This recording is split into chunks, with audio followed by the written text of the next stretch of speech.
disais, aimez-vous ça, vous faire traiter de BS, vous autres? Je trouve ça tout à fait lamentable de la part d'un grand bourgeois national, milliardaire, qui a fait sa fortune principalement au Québec, en faisant travailler du monde au salaire minimum, puis aussi en vivant effectivement de ce que les gens consomment, les travailleuses et travailleurs qui vont dans ces dépanneurs, les assistés sociales, aussi ceux qui appellent les BS, là, les assistés sociaux qui vont chez Couche-Tard. Il a fait sa fortune comme ça, puis après ça, il s'en va et il dit aux Québécois, aux Québécois sont une gang de BS parce que on vit en partie de la péréquation du fédéral, puis qu'on a des programmes sociaux, des services publics, un État social qui fait la force du Québec, justement. Je trouve ça absolument déplorable. On dépense trop. On se fait trop sur le fédéral. Non, mais c'est incroyable quand même. C'est sans considérer, par exemple, que Ottawa, au cours des dernières années, a compressé de façon importante dans les dépenses, alors qu'on paye toujours des impôts à Ottawa, et qu'il y a un système de péréquation au Canada qui fait en sorte qu'il y a un juste retour sur l'investissement. Puis on a refilé la facture aux provinces, notamment au Québec, au niveau de la santé et de l'éducation, puis ça a obligé les provinces et le Québec à compresser davantage dans les dépenses. Donc, M. Bouchard, en grand québécois, parce qu'on l'a présenté comme étant un grand québécois jadis, il devrait plutôt défendre les intérêts du Québec face au fédéralisme canadien.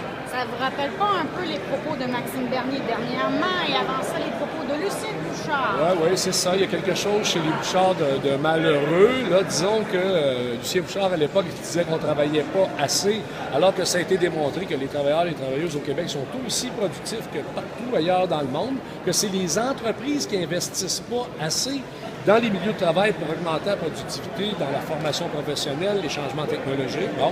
Et là, il y a eu M. Bernier aussi qui veut nous faire croire que, comme société québécoise, on vit au-dessus de nos moyens, alors qu'on a fait des choix collectifs comme société.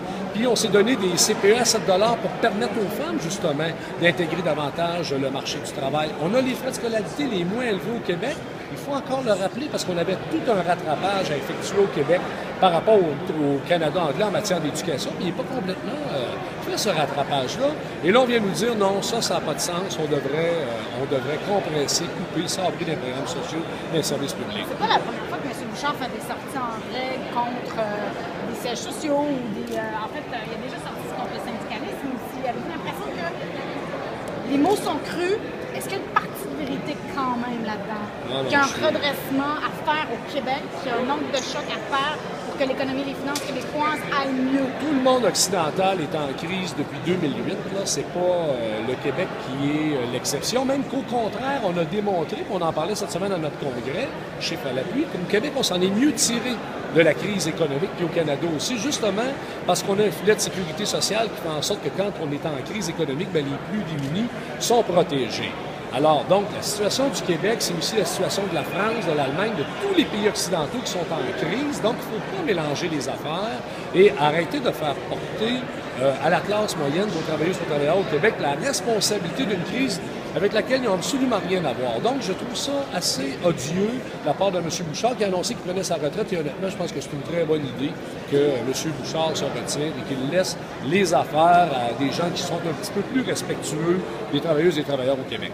Avez-vous l'impression qu'il devrait se rétracter? Moi, je pense que oui. Et j'espère que les patrons, que ce soit le Conseil du patronat du Québec ou la Fédération des chambres de commerce, vont se démarquer de ces propos-là parce que, honnêtement, là, quand on fait de la négociation de conventions collectives des milieux de travail, je l'ai souvent dit, dans 98 des cas, on réussit à s'entendre avec les employeurs. On est capable de faire des ajustements pour justement permettre à nos milieux de travail d'évoluer et de faire face aux crises, que ce soit dans le secteur public ou dans le secteur privé.